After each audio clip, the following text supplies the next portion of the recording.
Hey everyone, it's Friday here on the Locked On Steelers podcast. I'm your host, Chris Carter. It's the last show before we go to Indianapolis for the Combine, and we've got to talk about the quarterback situation. More hints that Justin Fields does look like to be the plan for the Steelers moving forward, and answering a lot of your mailbag questions here on the show. Let's get into it.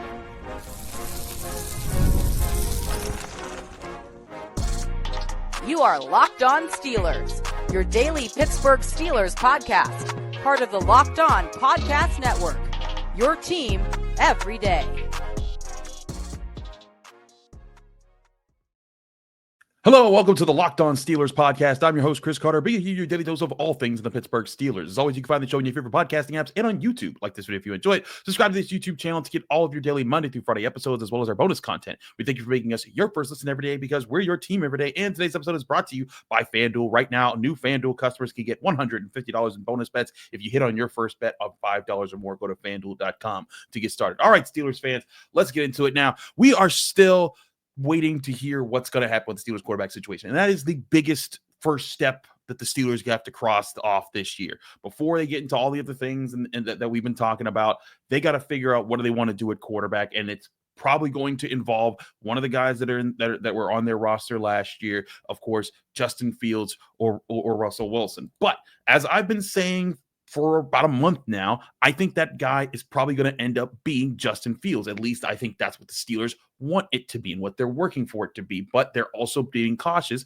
because you never want to put all your eggs in one basket and then end up missing out on everything because you put too much on one thing. But more signs popping up as the weeks go by, or the days go by, before free agency opens up. Jeremy Fowler, ESPN NFL reporter who used to cover the Steelers for ESPN specifically, he has his sources, and he went on SportsCenter on Thursday, and he was talking about how it seems like there's some things picking up about the Steelers being able to get Fields. He said, quote, "I know there's some internal optimism or some sentiment for Justin Fields as an option as their quarterback moving forward, and that both sides are open to a potential deal." Now, this doesn't mean that they're definitely getting him. It doesn't mean that they're not there. But I think this is, again, I've been saying it for a while, when you're seeing all these rumors fly around, oh, these teams are interested in Justin Fields. Oh, the Steelers are what about this quarterback? These are just two sides playing out the dance to see what kind of money they're going to be able to get. And that is what this is.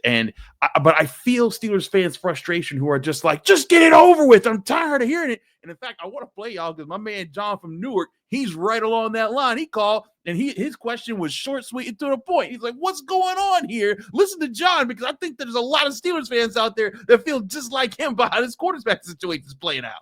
Hi, Chris. This is John from Newark, New Jersey. I'm calling in to ask about why we just don't sign Justin Fields and build a team around him. That was it. That was his call. That was all he wanted to say. And I think there's a lot of Steelers fans like, I'm right with you. Like, I think and it's funny to me, because I kind of share the sentiment. Like, I'd like to just move on with these conversations. But the reason why this is happening is because I think the Steelers, there's negotiations, and there's lots of things that are going on in the background. And oftentimes, there's things that have developed that we don't know as reporters, right? Like, there's going to be conversations that have been had, agreements that have been made that just aren't public yet. They might be there. They might not be there. They might be in a bad spot. But Jeremy Fowler saying that in ESPN, Jeremy doesn't make stuff up. I know Jeremy, he's very much about it. This isn't like when, some guy brought up Trevor Lawrence and the Steelers were interested in trading a first and a second for him. No, this is real. And as I've been saying, all the things that I've been seeing, all the tea leaves I've been reading, all the things I've been hearing, everything has been pointing towards the Steelers want it to be Justin Fields, and that Justin Fields would want to be back with the Steelers as well. So I think that this is more of a good sign. Now, to answer, I think John also brings up a good point here about how to build around Justin Fields and why not just do that. Now, I'll say a couple things. One, as the Steelers are building their roster right now, I don't think that they should specifically tailor it to just Justin Fields, right? Because Justin Fields, I don't think necessarily is just guaranteed to be the franchise quarterback. But I do think the reason why Justin Fields makes a lot of sense is because you could plug him in and you could kind of build an offense that can work for whichever new a new quarterback that you get that you think is the franchise quarterback if they draft one next year. And if that guy has some athleticism to him, then you have a lot of the things you get. And let's also point out, the Steelers are building an offense, and they're asking, and they think Justin Fields could fit into what they're doing. They're not building their offense around Justin Fields. Just like last year, they didn't build it around Russell Wilson. They were like, hey, Russ, this is what the team we want to be. This is what we think you can do for the team. And they were hoping that he could be the deep ball thrower that opens things up so that the run game can get going. And I think Justin Fields is going to come in, and he's going to have, not the same exact role as Russell Wilson, but he's going to bring some capabilities that open up the Steelers' run game with their running backs, with his legs as a threat as a quarterback, but also his ability to get the ball deep down the field. Because, again, we did see he can launch the deep ball. He doesn't have the moon ball quite down the way that Russell Wilson does, where he gets that one-on-one down the sideline, he perfectly places it. But we also saw him hit some of those deep passes down the sideline. So I think it's less about building around Justin Fields, and it's about building your offense the way you want it to be, period, whether it is Justin Fields or anyone else. Now, I do think the building that needs to happen around Justin Fields, one, you need an offensive line. It's not just Justin Fields, it's anybody. You need your offensive line to make progress. They need another playmaker wide receiver. They might need 2 more playmaker wide receivers. I think part of this is going to be, what investments do you make at the playmaker position? As I've said, I think that Justin Fields, if he were to attain his top potential, like absolutely get to his ceiling, you're talking about a guy that could play to the level of Jalen Hurts. You're hoping. Again, I don't think he's shown that in his career just yet, but I think that with his tools, you think that his physical tools, he can get there if he's able to put some things together that he hasn't necessarily shown as consistently as a Jalen Hurts has. But if you're able to get something like that, look at what Jalen Hurts has. He has a really good offensive line. He has 2 playmaker wide receivers. He is a really talented running back. That's another thing that he has behind him. But even when he went to the Super Bowl before, he didn't have Saquon Barkley the first time. But they did have a good offensive line. They had playmakers at wide receiver, and they made it work. And I think that that's what Justin Fields, that's how you build around Justin Fields. You get the things that, in general, you just want to build your offense with to make it a really good unit in the first place.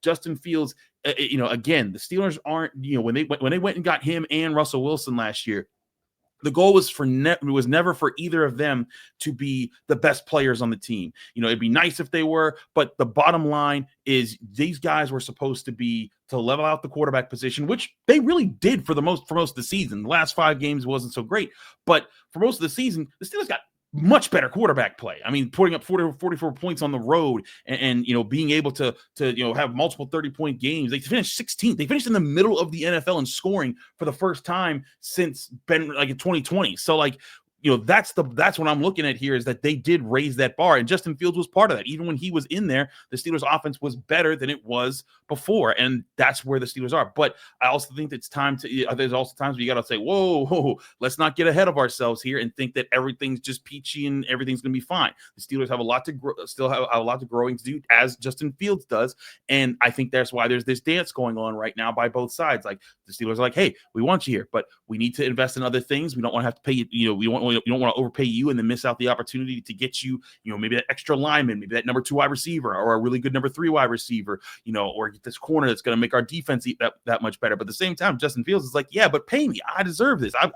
I'm worth this. So that's the dance that's going on right now. But I feel people like John. I know there's a lot of Steelers fans that's just like, just get it over with. I'm kind of with you. I wish I was able to just do this. They signed Justin Fields or whoever at this point into this. But hey, I think those days are starting to come forward a little bit. You're seeing some teams sign some of their pending free agents to extensions right now. It's a slow process as you get to the start of the free agency period officially opening up.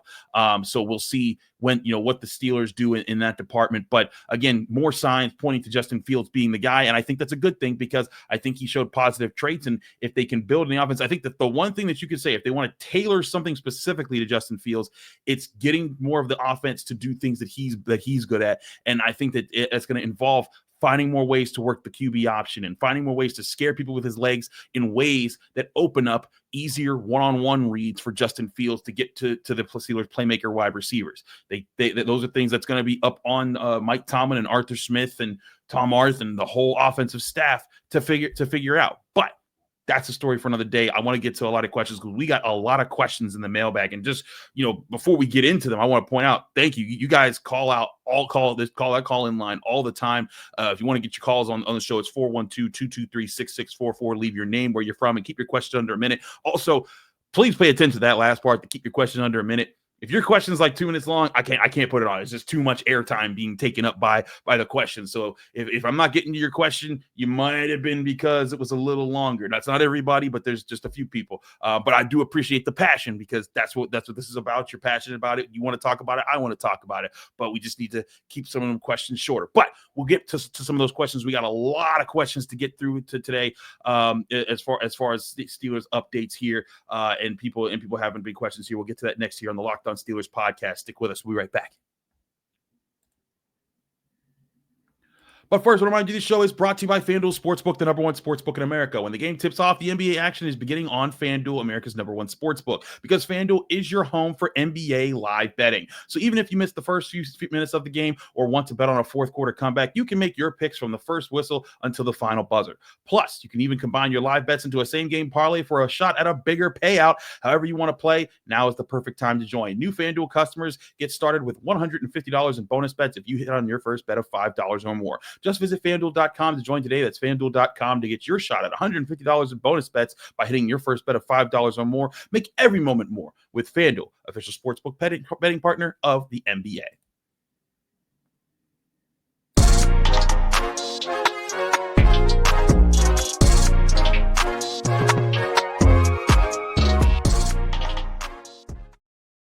We're back here on the Locked On Steelers podcast. I'm your host, Chris Carter. We continue our show here. We're going to do a lot of mailbag questions, as I said, this week, because we've been stacking up a lot of mailbag questions from you, the listeners and viewers here. And again, we thank you guys for doing that, because it's really awesome to know that we have people from all over, who are into the show, into the Steelers. Steeler Nation spans far and wide. But also with the combine being next week, it might be a little bit tougher to get through some calls next week. So I wanted to get out a bunch of the ones that have been piling up. So let's do this now. This next question kind of delves back into a topic that I mentioned, on yesterday's show when we were talking about the salary cap space, because the salary cap officially was reportedly expanding to $7 million to give all teams a boost. And the Steelers are still one of the top teams with salary cap space and can get even more and have the space to make some more moves here. Now, I talked about going and getting certain players that weren't on the roster, but Craig from Kentucky had a different idea. Here's Craig's question. Hello, Chris. This is Craig Campbell from Princeton, Kentucky. I have a question pertaining to the new salary cap increase. What do you think the odds are that the Steelers might be able to use some of that money to retain Najee Harris or James Daniels rather than moving on to somebody that's unfamiliar with the team? I think that might be beneficial to the Steelers organization and how the scheme and everything plans on working. But anyways, love your show. Keep up the good work. Thanks for taking my call. Thank you, Craig. Appreciate the call. It's a good question. 412-223-6644 to get your question on the show. Remember to leave your name, where you're from, keep your question under a minute to get your question on the show. But Craig, let's get to a few things here. I want to start with James Daniels.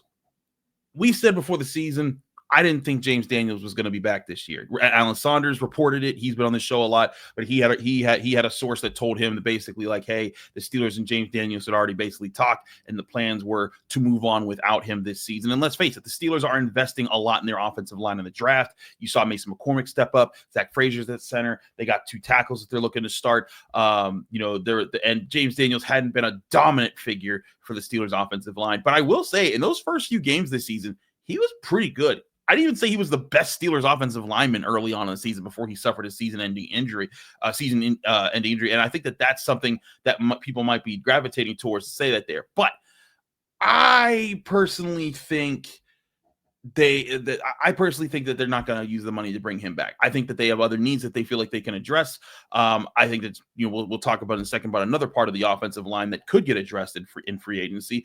But it'd be interesting to see if they brought him back, and because they knew that he was going to be healthy, and maybe they feel like that injury can keep his price down on the open market. But he's an experienced guy. He'll be in his prime as far as when you want your offensive lineman age-wise to be on your team. And so I think that James Daniels, it'd be interesting if they did bring him back. But the thing is, if you bring James Daniels back, you're bumping down Mason McCormick. Now, I don't think that's necessarily a terrible thing, because I do think Mason McCormick, he was a rookie. He had a solid season for a rookie, but he was very up and down. And we covered that in his final grade segment where he did get a B on the season. But at the same time, there were some games where you're just like, whoa, yeah, there's the rookie wall that he's hitting right there. And having a James Daniels could make things better. But there's also this idea that I think kind of ties into our next question. This one comes from Ted from Tallahassee about the left guard position. Do you remember James Daniels was the right guard for the Steelers? The left guard was Isaac Seumalo. But Ted has an interesting question about that. Hey, Chris, this is Ted from Tallahassee. Love the show. I had this thought. It's really coming hard and fast for me. The offensive line isn't done. We look at it and we say, oh, we invested all these draft picks, this, that, and the other, but there's still a big hole. What's going on with the left guard in 2026? And I asked myself, what's the identity of this team, of this offense? Not only that, what do they want to be? And that's they want to beat up the person in front of them, and they want to have that person clinging on by a thread at the end of the game. And I just look and I see Mekhi Becton, who's the epitome of a massive beat-you-up guy, and I see him and I don't see that expensive of a ticket. So why not? Thanks for taking the question. Have a good one. Thank you for your question, Ted. And I hear you. I think that's a good point there, because here's the thing. You look at what the Steelers want to be, right? He said they want to beat you up front. They want to be physical. The left guard position, Isaac Seumalo, he was supposed to kind of be one of those guys. He's been solid, but he hasn't been a bully. And I think that the Steelers could really use some bullies. And I think that they have some potential bullies, right? Like, I think that's who Troy Fautanu can be. I think when Broderick Jones puts it together, especially with his handwork, I think that he can be that guy. Mason McCormick was that guy at times. He has to make it more consistent, but I think he has that in him. Zach Frazier, same thing. But I think that they could use another guy on this line for the future. Maybe not necessarily 2025, but for 2026, having that in the back of your mind there. Now, James Daniels, to me, was never a killer, and I think that's part of what where I think there's a little bit of difference in where those guys are going, because where the Steelers and James Daniels are going. I think James Daniels was very technically sound, and I think he did a lot of things right. And he was a smart offensive lineman, and he did a lot of things the right way, and he could do his job very well. But he was not the guy that I looked at for the offensive line to be like hey, meanest defensive tackle is lining up in B gap right now. We need someone to kick his butt and to block him into next Tuesday. That wasn't him. Now, he would wall that guy off. He would get to the right spot. He would pull and get in front and get into the correct spot and hold things down. I think that's where you could see some progress. You could see the power of having the benefits of having a James Daniels in your offensive line. But I think that's what the Steelers need to be looking for. I agree with you. Mekhi Becton was a free agent pickup, but it's important to remember when Mekhi Becton, if you don't know who that is, Eagles offensive lineman, played in the Super Bowl. He's this massive human being. He's originally, I believe, like a top 10 pick for the Jets a few years ago, and just didn't work out. He was built like a truck. He was just this huge human being with these great athletic tools, just didn't manifest it. He was basically, kind of looking like a bust of a pick, and he was a bust of a pick for them. But then he went to the Eagles. They worked on things, and he was just this mauling presence on their offensive line. Pretty good player there. In a way, they picked him up, and I think that's where Ted's pointing, is that the Steelers, if they can get a Mekhi Becton-like player, just someone who comes in and just whoops some serious tail on the offensive line. They may have some other deficiencies, but as long as they're that mauler type presence to add to that mean and nasty thing, I think that is something the Steelers could look at. Now, I want to be fair to Isaac Seumalo, because I said, I think he was solid this year, could have been better. It's also important to know he suffered a pinched nerve or something in the beginning part of the season. He had some stuff to work through, and I think that those things, especially his age, probably lingered on him all the season. Maybe he'll be better next year, because I certainly saw him be better 2 years ago when he first got to the Steelers. But I do think that Ted has a point. That's a place where the Steelers could afford to get better, and it shouldn't be something just because you've invested so much in the offensive line. It shouldn't mean that they should ultimately completely close it off to investing even more into it in the future, because you want that group to be really good. And as the Eagles showed, they were still willing to invest in it, even when they had hit with several of their picks and signings to build the core of that offensive line. So, great points all around, guys. And as far as the salary cap, that's there. I will take a step back and I'll go to Najee Harris because I did kind of focus on the offensive line for most of this segment. But I kind of did that because I've talked a lot about Najee Harris. Anyone who knows me knows that I thought that it was stupid for the Steelers not to give Najee Harris his 5th-year extension. Would have been less than $7 million for one season. You would have kept him. He would have been a piece of stability for the offense and whatever happened in this offseason, and you could keep him around. As we've talked about, I think because of that, he's probably not going to be coming back. I don't think it's likely. Now, Jerry Dulac of the Post-Gazette did say that he thinks that he did kind of give credence to the idea that this is not just a hope and a prayer. It might actually happen that they do bring Najee Harris back. And I think there will be some benefit to that. Now, to those out there who are saying like, well, wait a minute, this is supposed to be a really good running back draft class. Why would they sign Najee Harris? I don't think they're signing Najee Harris like a 4-year deal, but if they bring him back, they'd probably sign him to a 2-year deal or something like that. And you could bring him back, have them be a tandem. And if you drafted a running back in say like the 4th round, then there's not pressure on that guy to have to be the guy in the offense right away. You can have a trio of Najee Harris, Jaylen Warren, and then that rookie, and further wear people down and give you different threats. And Najee Harris, well, he's not that explosive guy. Say you go get Devin Neal out of Kansas. He is your explosive speed guy. Jaylen Warren has that other gear, but Najee Harris can still be your grinder. So you have that, and then you have more diverse weapons out of the backfield. There's a potential for that. But do I think it's likely? I don't think it is. I think that the Steelers are going to move on there. I think they're going to invest their money elsewhere. Whereas, yes, the salary cap space that is opened up with the extra money is helpful. I think they're going to use it on other positions. I would not be shocked if they signed multiple cornerbacks this offseason. I would not be shocked if some of that money found its way to the wide receiver position. I would not be shocked if they found some of that money to put towards the defensive line. So lots of things there. And they also still, again, have to pay for a quarterback, which they'll be figuring out. But good question, guys. I want to go to some other questions going back into the quarterback position because we're all talking about who's going to be the starter, but there's also questions about who's going to be behind them. Skylar Thompson's the only quarterback currently on the roster, and it'd be tough to even call him a number 2 quarterback. And I had some interesting questions I want to get to here on the Locked On Steelers podcast. I'm your host, Chris Carter. Stick with us. We'll be right back to answer more of your questions.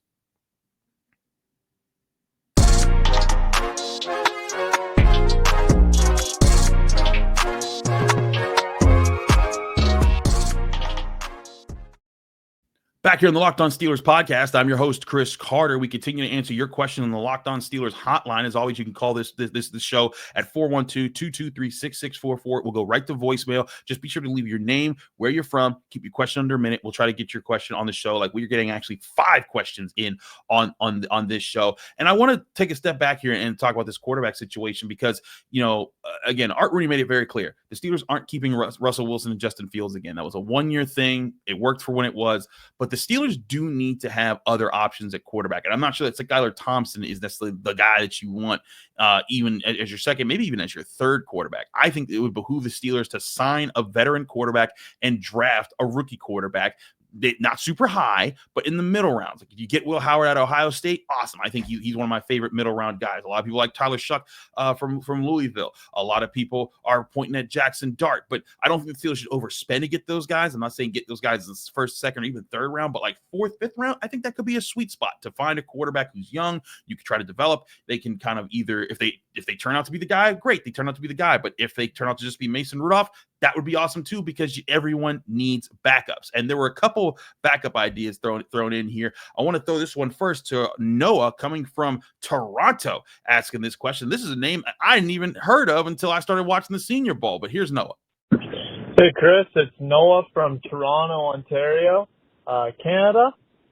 And I want to know your thoughts on possibly taking a Canadian himself in the upcoming draft. I see Taylor Algersma out of Laurier went down to the Reese's Senior Bowl, and he didn't play bad. He's got the fundamentals to be a solid NFL QB, good arm, good size.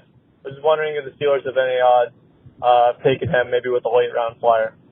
Thanks. Thank you, Noah. Appreciate your question. I always love international calls, but I'm going to say this before we even address who Taylor's eligible. Don't come in here with that Canadian stuff while USA's playing Canada. I'm literally recording this show while they're about to head to the third period right now. It's all about USA. So while I'm getting into this, Taylor eligible, he's from Canada. He sucks. Canada sucks. Labatt Blue sucks. Drake sucks. Everything from Canada sucks right now. But I'll answer your question freely. I did not see anything from Elgersma that was going to be any sign that he was going to be some guy that the Steelers should look at there. I think that was a Canadian flyer to grow the expansion of the game. The clips I saw from him in the Senior Bowl were like, okay, he can throw the flat.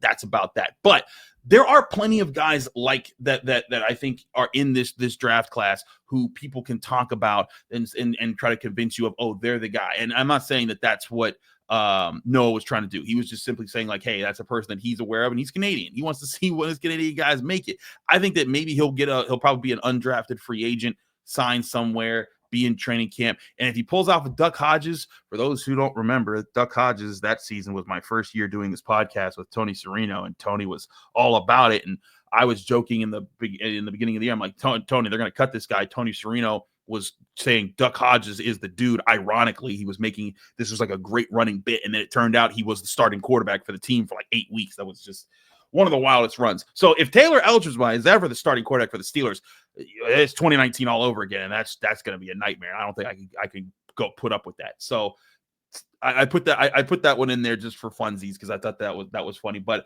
no, I don't think that he's a target. I do think that there's quarterbacks that could be, more that could be late round picks that I think that you could see a little bit more of. Again, Tyler Shuck is one that's kind of moving up boards. Matt Williamson, who does Steeler Nation Radio and is on the Locked On Podcast Network, he's moving up his boards. He likes him. I think he talked about him as a second or a third, I believe. A guy that I saw in person, Kyle McCord. Granted, when I saw him, it was pretty bad. He threw like 3 pick sixes against the Pitt defense, but I like Kyle McCord out of Syracuse. I think that he showed some good things, but I think that's the key for this draft class. The Steelers don't need to invest high at quarterback because I just don't think that there's any of those guys. I think Cam Ward is the best prospect of all of them, but he should go high up in the first round before the Steelers ever get a chance to sniff him. I don't believe in Dylan Gabriel. I'm not sure Shedeur Sanders will translate to the NFL. Y'all have heard me talk about Jalen Milroe. Absolutely not.